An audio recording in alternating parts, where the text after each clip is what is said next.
நமச்சிவாய வாழ்க. நாதன்தாள் வாழ்க.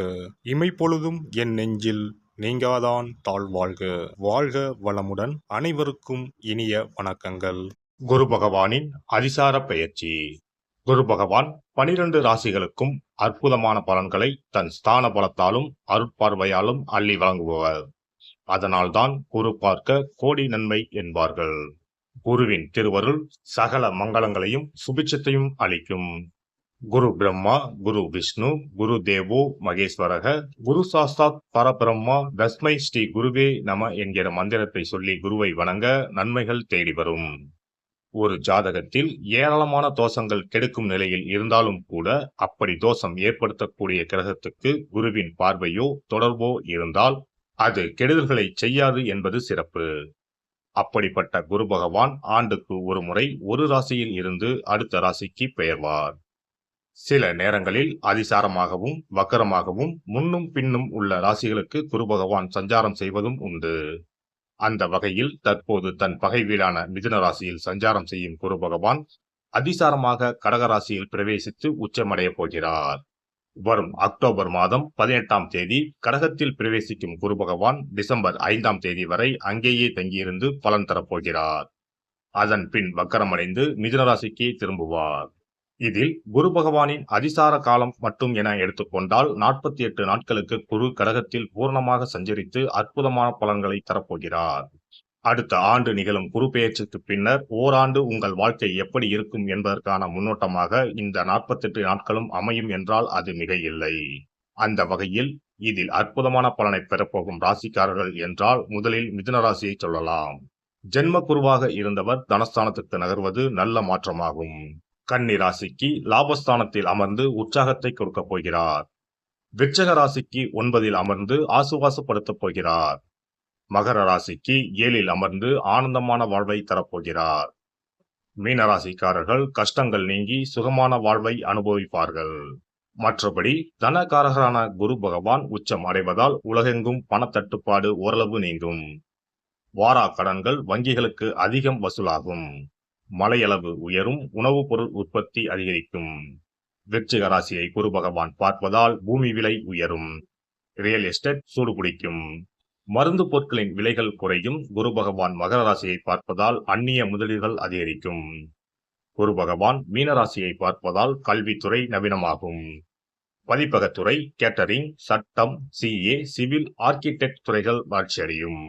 இந்த அதிசார பெயர்ச்சியால் உங்கள் வாழ்வில் வளமும் நலமும் செல்வ செழிப்பும் பெற்று வாழ்வில் உயரிய நிலையை அடைய எல்லாம் வல்ல எம்பெருமானை வேண்டி விரும்பி கேட்டுக்கொள்கிறேன். தனுசு ராசி அன்பர்களே, தற்போது குரு பகவான் 7இல் அமர்ந்து ராசியை பார்த்து கொண்டிருக்கிறார். என்றாலும் எல்லோரும் சொல்வது போல் கேந்திரத்தில் அமர்ந்த குரு உங்களுக்கு பெரிய நன்மைகள் எதையும் செய்யவில்லை என்று தான் சொல்ல வேண்டும். அக்டோபர் 18ஆம் தேதி முதல் அவர் 8ஆம் வீட்டில் அதிசாரமாக அடியெடுத்து வைத்து 48 நாட்கள் அங்கு அமர்த்து பலன் தரப்போகிறார். ராசிநாதன் அஷ்டமத்தில் மறைவதால் எப்படிப்பட்ட பலன்கள் கிடைக்குமோ என்று அஞ்ச வேண்டாம். உங்கள் ராசிநாதன் கடகத்தில் உச்சமடைகிறார் என்பதை மறக்க வேண்டாம். அதிசாரத்தில் உச்சமடைவதால் திடீர் யோக அமைப்புகளை உங்களுக்கு குரு பகவான் தருவார். 8ஆம் இடம் சுபத்துவம் அடைவதால் வெளிநாடு வெளிமாநில வேலைக்கு காத்திருந்தவர்களுக்கு நல்ல செய்தி கிடைக்கும். பயணங்கள் அதிகரிக்கும். அதன் மூலம் ஆதாயமும் கிடைக்கும். என்றாலும் ஆரோக்கியத்தில் அக்கறை காட்டுவது நல்லது. இரவில் பயணங்களை தவிர்க்க பாருங்கள். யாருக்கும் ஜாமீன் கையெழுத்து போட வேண்டாம். குரு பகவான் உங்கள் ராசிக்கு 2ஆம் இடத்தை பார்ப்பதால் பேச்சில் இனிமை கூடும். பலகாலமாக முடியாத விஷயங்களை கூட அதிசார குரு காலகட்டத்தில் பேசியே சாதிப்பீர்கள். பேச்சால் புதிய நட்புகளை ஈர்ப்பீர்கள். குடும்பத்தில் ஒற்றுமை உண்டாகும். எதிர்பார்த்த பணவரவு உண்டாகும். குரு பகவான் 4ஆம் வீட்டை பார்ப்பதால் இதுவரையிலும் ஏதேனும் காரணங்களால் நின்று போன வீடு கட்டும் பணியை மீண்டும் தொடர்வீர்கள். எதிர்பார்த்த அப்ரூவல் கிடைக்க வாய்ப்பு உள்ளது. உங்கள் பட்ஜெட்டுக்கு தகுந்த சொத்து அமைய வாய்ப்பு உண்டு. வீடு கட்ட எதிர்பார்த்த வங்கி கடன் உதவியும் கிடைக்கும். தாயார் வழியில் எதிர்பாராத நன்மைகள் நடக்க வாய்ப்புண்டு. தாய் வழியில் இருந்து வந்த தொல்லைகளும் விலகும். உங்களில் பலர் வண்டி வாகனம் வாங்கி மகிழ்வீர்கள். பூர்வீக சொத்து பிரச்சனைகள் விலகி உங்கள் கைக்கு வந்து சேர வாய்ப்புகள் உண்டாகும். 12ஆம் வீட்டை குரு பகவான் பார்ப்பதால் சுப செலவுகள் அதிகரிக்கும். இந்த காலகட்டத்தில் நீண்ட நாட்களாக செல்ல நினைத்த கோயில்களுக்கு சென்று தரிசனம் செய்து வருவீர்கள். புண்ணிய யாத்திரைகள் மனதிற்கு மகிழ்ச்சி தரும். நீண்ட நாள் மனதில் எண்ணியிருந்த பிரார்த்தனைகளை நிறைவேற்றுவீர்கள். குலதெய்வ கோவிலை புதுப்பிக்கும் பணியில் ஈடுபாடு உண்டாகும். நிம்மதியான தூக்கம் வரும். மொத்தத்தில் இந்த அதிசார குரு பெயர்ச்சி பூராட நட்சத்திரக்காரர்களுக்கு அபரிமிதமான நற்பலன்களை வழங்கும். மூலம், உத்திராடம் ஆகிய நட்சத்திரக்காரர்களுக்கு ஓரளவு நற்பலன்கள் உண்டாகும். நவக்கிரக குருவுக்கு வஸ்திரம் சமர்ப்பித்து அர்ச்சனை செய்து வழிபட்டு வாருங்கள். வாய்ப்பு இருப்பவர்கள் அருகில் இருக்கும் குருஸ்தலத்திற்கு சென்று வாருங்கள். அன்னதானம் செய்யுங்கள். குரு பகவான் நற்பலன்களை அள்ளி கொடுப்பார். சிறப்பு தொகுப்பு: தோஷங்களை நீக்கும் கற்பூர பரிகாரம். வாஸ்து சாஸ்திரங்களின்படி வாழ்க்கையில் மகிழ்ச்சியையும் செழிப்பையும் கொண்டு வர பல வழிகள் உள்ளன. வருமானம் பெருக, வீட்டில் உள்ள கண் திருஷ்டி நீங்க, வேலை கிடைக்க, பல சுப பலன்கள் கிடைக்க, சிறு விஷயம் செய்தால் எல்லாம் நல்லபடியாக நடக்கும். வாஸ்துப்படி கற்பூரம் மற்றும் கிராம்பு எரிப்பது பல பிரச்சனைகளை சமாளிக்கும். இரவில் கிராம்பு வைத்து கற்பூரம் கொளுத்துங்கள். ஆசைகளை நிறைவேற்றும் சக்தி கற்பூரத்திற்கு உண்டு. உங்கள் விருப்பம் நன்றாக இருந்தால் அது நிச்சயம் நிறைவேறும். பண பிரச்சனைகளில் இருந்து விடுபட சனிக்கிழமை இரவு படுக்கைக்கு செல்வதற்கு முன் கிராம்பு மற்றும் கற்பூரத்தை வெள்ளிக் கிண்ணத்தில் எரிக்கவும். இப்படி செய்தால் பண பற்றாக்குறையை போக்கலாம். வீட்டில் உள்ள எதிர்மறை சக்தியை விரட்ட கற்பூரம், கிராம்பு மற்றும் ஏலக்காய் நன்றாக வேலை செய்யும். இவை தீய சக்திகளை வீட்டில் இருந்து விலக்கி வைக்கும். கற்பூரம், 5 ஏலக்காய், 5 கிராம்பு ஆகியவற்றை ஒரு பாத்திரத்தில் எடுத்து எரிக்கவும்.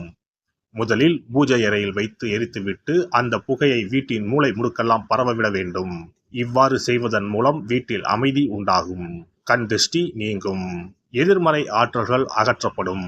வீட்டில் இருப்பவர் மீது தீய பார்வை இருந்தால் அது நீங்கும். இவற்றை எரிப்பதன் மூலம் வீட்டில் உள்ள எந்த நோய்வாய்ப்பட்ட நபரின் உடலில் இருந்தும் அந்த பிரச்சனைகள் நீங்கும். ஆரோக்கியம் மேம்படும். சனிக்கிழமை அன்று மாலை வீட்டில் கிராம்பு மற்றும் கற்பூரத்தை எரிப்பது குடும்ப உறுப்பினர்களுக்கு மகிழ்ச்சியையும் அன்பையும் தரும். எல்லோரும் மகிழ்ச்சியாக இருப்பார்கள். எதிரிகளிடமிருந்து விடுபடுவார்கள். மேலும் கிராம்பு மற்றும் கற்பூரத்தை எரித்து வர வீட்டில் உள்ள பிணக்குகள் நீங்கும்.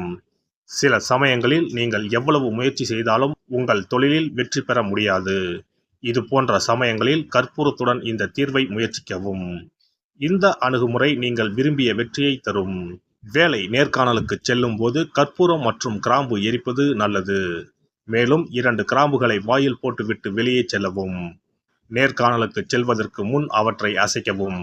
இப்படி செய்தால் வேலை கிடைக்கும். தொழிலில் முன்னேற்றம் ஏற்படும்.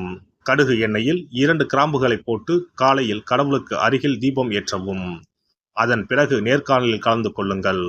இவ்வாறு செய்வதன் மூலம் தொழிலில் உள்ள தடைகள் அனைத்தும் நீங்கும். நல்ல வேலை கிடைக்கும். திருமண உறவில் சிக்கல் இருந்தால் வெள்ளி அல்லது வேறு ஏதேனும் பாத்திரத்தில் கற்பூரத்தை எரிக்கவும். அறையின் மூலையில் 2 கற்பூரங்களை வைக்க வேண்டும். இவ்வாறு செய்வதன் மூலம் தம்பதிகளிடையே ஒற்றுமை அதிகரிக்கும். மேலும் இரவில் கற்பூரம் மற்றும் கிராம்புகளை எரிப்பதால் வாழ்வில் உள்ள தடைகள் நீங்கும். 6 கற்பூரம் மற்றும் 36 கிராம்புகளை எடுத்து வீட்டில் தூவி வர உங்கள் திருமண வாழ்க்கையில் உள்ள தடைகள் நீங்கும். எந்த ஒரு பரிகாரமாக இருந்தாலும் அதை முழு மனதோடு தெய்வ நம்பிக்கையோடு தொடர்ந்து செய்து வந்தால் மட்டுமே பலன் கிடைக்கும். எனவே நம்பிக்கையோடு செய்து பலனை பெறுங்கள். நல்லதே நடக்கும். எல்லாம் வல்ல இறையருளால் நீங்களும் உங்கள் அன்பு குடும்பமும் உடல் நலம், நீலாயுள், நிறை செல்வம், உயர் புகழ், மெய்ஞானம் ஓங்கி வாழ்க வளமுடன். இந்த வீடியோ பதிவு உங்களுக்கு பிடித்திருந்தால் லைக் பண்ணுங்க, கமெண்ட் பண்ணுங்க, ஷேர் பண்ணுங்க. மறக்காம சப்ஸ்கிரைப் பண்ணுங்க. பக்கத்துல இருக்கிற பெல் பட்டனை கிளிக் பண்ணுங்க. நன்றி, வணக்கம். ஓம் நமச்சிவாய. சிவாய நம.